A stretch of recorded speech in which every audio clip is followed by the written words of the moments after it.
Moratorium under section 14 of IBC, ये हमारा आज का विषय है दोस्तों। इंसॉल्वेंसी बैंक्रप्सी कोड 2016 में मोरेटोरियम डिक्लेयर करने का सेक्शन है 13।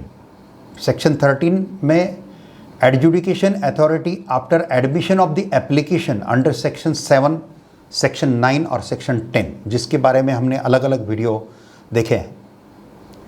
तो they declare the moratorium for the purpose referred in section 14। Section 14 में दिया है मोरेटोरियम क्या है, और इसी समय वो जो ऑर्डर देते हैं CIRPC प्रोसेस स्टार्ट करने का ऑर्डर देते हैं, and they are referring insolvency resolution professional also there, interim resolution professional which can be a RP after 1 month in the COC meeting, COC's first meeting. तो ये सब order जो है ये सेक्शन 13 के अनुसार, पब्लिक अनाउंसमेंट वगैरह जो है इस सेक्शन 13 के अनुसार ये किए जाते हैं। सेक्शन 13 सब क्लॉज 2 में the public announcement referred to in clause B of the sub section 1 shall be made immediately after the appointment of the interim resolution professional. तो इंटीरियम रेजोल्यूशन प्रोफेशनल अपॉइंट करने के बाद within 3 days public announcement करना पड़ता है, public newspaper में advertise देना, IBBI के साइट के ऊपर उसको लिस्ट करना वगैरह, ये सब काम बहुत स्पीडीली करना पड़ता है। एज ए इंसॉल्वेंसी प्रोफेशनल मुझे काफ़ी कंपनी का ये काम करते करते बहुत अच्छा लगता भी है। एक apart from my supreme court practice थोड़ा एडमिनिस्ट्रेटिव वर्क करने के लिए मिलता है, कोई कंपनी लिक्विडेशन में जाने से बचाने के लिए मिलता है, कोई किसी कंपनी का way if when they are missing their proper economic way, तो उनको रिजोल्यूशन में लाके उनको सेट करने का भी मौका मिलता है। ये बहुत बड़ा हम भाग्यशाली खुद को समझते हैं। तो सेक्शन 14 में जाते हैं, what is a moratorium. So moratorium जो है, moratorium is like a stay, moratorium like a stay, जैसे को स्टे बोलते हैं वो टाइप उसको ही मोरेटोरियम बोलते हैं, लेकिन मोरेटोरियम थोड़ा विस्तृत हम देखेंगे क्योंकि आज का विषय खाली मोरेटोरियम के ऊपर है। So I am reading now section 14 moratorium, subsection 1, subject to provision of subsection 2 and 3 of the insolvency commencement date, the adjudication authority shall by order declare moratorium for prohibiting all of the following। तो क्या क्या prohibit होता है moratorium लगने के बाद? पहला prohibit ये है द इनिशिएशन ऑफ सूट और कंटिन्यूएशन ऑफ पेंडिंग सूट और proceeding against the corporate debtor, including execution of any judgment, decree or order in any court of law, tribunal, arbitration panel and other authority। तो corporate debtor का के ऊपर जो जो cases कहाँ चल रहे हैं वो केसेस भी जहाँ हैं वहाँ ही स्टॉप हो जाएंगे, चलेंगे नहीं। कोई डिक्री पास हुआ है उसके अगेंस्ट कॉर्पोरेट डेटर के, वो डिक्री भी वहाँ ही स्टे हो जाएगा। कोई नए शुरू करना चाहते हैं तो वो भी शुरू नहीं कर पाएंगे, ये A में दिया है। In B, transferring, encumbering, alienating or disposing of any corporate debtor, any of its assets or any legal right or beneficial interest thereon। तो कॉर्पोरेट डेटर का कुछ भी ट्रांसफ़र जो है वो खुद नहीं कर पाएगा, कोई चीज़ ट्रांसफ़र नहीं कर पाएगा, डिस्पोज नहीं कर पाएगा, एनी लीगल राइट कुछ नहीं कर पाएगा, क्योंकि सबको मोरेटोरियम लगा है। C, any action to foreclose, recover और impose any security interest created by the corporate debtor in respect of its property, including any action under the securitization and reconstruction of financial assets and enforcement of Security Interest Act, जिसको हम बोलते हैं SARFAESI act 2002। तो कोई भी foreclosure, recover, enforcement of security interest इस SARFAESI act के अनुसार ये भी क्या हो जाएगा, स्टॉप हो जाएगा। डी हुआ, ए हुआ, बी हुआ, सी हुआ, now D, recovery of any property to any owner और lessor where such property is occupied by और in the position of corporate debtor. Corporate debtor है जिसके खिलाफ इंसॉल्वेंसी प्रोसेस चल रहा है, कॉर्पोरेट इंसॉल्वेंसी रेजोल्यूशन प्रोसेस, उसकी जगह अगर किराए की है या खुद की है या अलग सिस्टम से है, तो उसका रिकवरी जो है वो रिकवरी वगैरह रेंट का वगैरह ये पीरियड में नहीं कर पाएंगे, उसको ये पीरियड में, मोरेटोरियम पीरियड में उसको इजेक्ट भी नहीं कर पाएंगे, बाहर निकाल भी नहीं पाएंगे, ऐसा प्रोटेक्शन दिया है। सेक्शन 14 के सब सेक्शन 2 में क्या बोला है, the supply of essential goods और services to the corporate debtor as may be specified shall not be determined,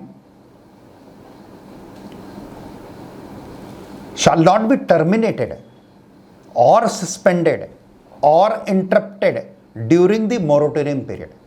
moratorium period में उनका जो रेगुलर जो सप्लाई है, अगर फैक्ट्री चालू है तो चालू ही रहनी चाहिए। That unit should be going concern. हमको पूरे इंस्ट्रक्शंस हैं, हमारे ट्रेनिंग में इंस्ट्रक्शन दिए गए हैं आईपी की ट्रेनिंग में कि you have to run that company, कि when director got the suspended every authority and power we have as a insolvency professional. लेकिन पावर के साथ साथ ड्यूटी भी आती है, वो कंपनी चलाना, कंपनी के एम्प्लॉय के पेमेंट देना। इसलिए कंपनी चलाने के लिए जो पावर है, अभी सपोज इलेक्ट्रिसिटी का कुछ बिल थका हुआ है कॉर्पोरेट डेटर का, तो इलेक्ट्रिसिटी मोरेटोरियम के पीरियड में कट नहीं कर सकते। सप्लायर को सप्लाई करना है, कानून बोलता है, क्योंकि that concern should be a going concern. Going concern होता है, गोइंग हो जाता है और वैसी अवस्था में उसका रिक्रिएशन होता है, तो वो लिक्विडेशन में जाने से बचता है और उसको वो तकलीफ से बाहर निकाल के फ्रेश स्टार्ट देना, यही आईबीसी कोड का प्रिंसिपल है। सेक्शन 2A में बोला है, where the interim resolution professional or resolution professional as case may be consider the supply of goods or services critical to protect and the preserve the value of corporate debtor and manage the operation of such corporate debtor as a going concern, then the supply of such goods or services shall not be terminated, suspended or interrupted during the period of moratorium, except where such corporate debtor has not paid dues arising from such supply during the moratorium period or in such circumstances as may be specified। और आपको एक खास बात बताऊं, ये period में insolvency जब से शुरू हुआ है, कमेंसमेंट डेट ऑफ इंसॉल्वेंसी जिस दिन ऑर्डर होता है एनसीएलटी का, ओके, वो ऑर्डर से कमेंसमेंट शुरू हो जाता है जो 180 डेज में कवर करना है एज पर लॉ। तो वो पीरियड में जो भी प्रायोरिटी से पेमेंट दिया जाता है, खर्चा किया जाता है, ये सब सीआरपी से कॉस्ट में आता है। तो फर्स्ट जो भी पैसा रिकवर्ड होता है डेटर से, इधर से उधर से, बैंक से, एसेट से, ये सब पैसे में से सीआरपीसी कॉस्ट पहले निकलती है, फिर सिक्योर्ड क्रेडिटर रहते हैं, गवर्नमेंट उनके जो एम्प्लॉयज़ वगैरह है वो सिक्योर्ड क्रेडिटर, फिर गवर्नमेंट ड्यूज़, अनसिक्योर्ड क्रेडिटर, ऐसा उसका जो वाटरफॉल मैकेनिज़्म है, वो वाटरफॉल हेयर कट का वाटरफॉल मैकेनिज़्म है, वो फॉलो किया जाता है। तो इसलिए इस समय अगर पैसा नहीं है तो पैसा इंटीरियम फाइनेंस क्रिएट करने के भी अधिकार आईपी के पास रहता है और इंटीरियम फाइनेंस भी क्रिएट करके वो फाइनेंस पहले ही क्लियर हो जाता है। ऐसा बहुत अच्छा लॉ ही है। फ्रेंड्स, सेक्शन 14 में 3 क्या है subsection, the provision of subsection 1 shall not apply to such a transaction, agreement or arrangement as may be notified by the central government in consultation with a financial sector regulation or any authority, and a surety in a contract of guarantee to the corporate debtor. तो surety in the contract of guarantee to the corporate debtor, इनके लिए ये कुछ section जो है सब section 1 is not applicable. और sub section 4 क्या बोलता है? Section 14 is for moratorium and section 14 में का सब सेक्शन 4 जो बोल रहा है, the order of moratorium shall have effect from the date of such order till the completion of the corporate insolvency resolution process. Corporate insolvency resolution process complete होने तक, तो 6 महीने में कंप्लीट करना है कानून बोलता है। कभी कभी जल्दी भी कंप्लीट हो जाता है, कभी कभी थोड़ा लिटिगेशन के कारण बढ़ता है तो 330 डेज तक भी एज पर सुप्रीम कोर्ट एक केस लॉज के ऊपर केस लॉज में दिया है। मेरे जो बुक है उसमें वो केस लॉज हमने दिया है, और इंसॉल्वेंसी बैंक्रप्सी कोड के ऊपर भी मेरा बुक है। काफ़ी 41 books on Supreme Court case laws के ऊपर मेरे अलग अलग हैं। If you go on Amazon, Flipkart, तो उसके ऊपर खाली जयप्रकाश सोमानी बुक डालिए तो you will find my books. तो उसमें सुप्रीम कोर्ट के टॉप के केस लॉज दिए हैं, सर्विस मैटर्स के ऊपर हैं, बेल मैटर्स के ऊपर हैं, कॉन्ट्रैक्ट एक्ट के ऊपर हैं, ये आपके सेबी के ऊपर हैं। सभी टाइप के बुक्स पब्लिश करने का हमको सौभाग्य मिला है। हमारे गुरु के दया से, हमारे ईश्वर के दया से ये कार्य, कुछ थोड़ा बहुत कार्य हम कर पाए जो कर सकते थे। तो चलो दोस्तों, मोरेटोरियम देखा, और मोरेटोरियम के बाद सेक्शन 15 में पब्लिक अनाउंसमेंट वगैरह जो है, पेपर में ऐड देना, रिपोर्टेड जो वहाँ के हायर सर्कुलर पेपर रहता है, वो एक वर्नाकुलर लैंग्वेज, लोकल लैंग्वेज, जैसे अगर हिंदी बेल्ट है तो हिंदी और एक इंग्लिश पेपर में, या महाराष्ट्र में है तो मराठी और एक इंग्लिश पेपर में, या गुजरात में है तो एक गुजराती और ऐसे कुछ दिए हैं।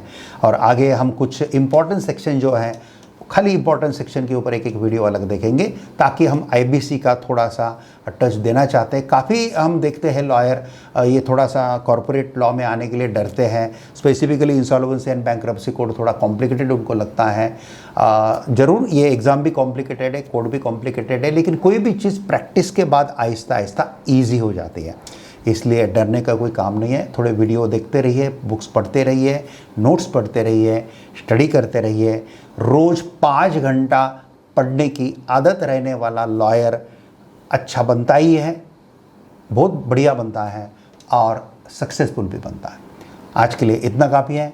Thank you very much. जय हिंद, वंदे मातरम।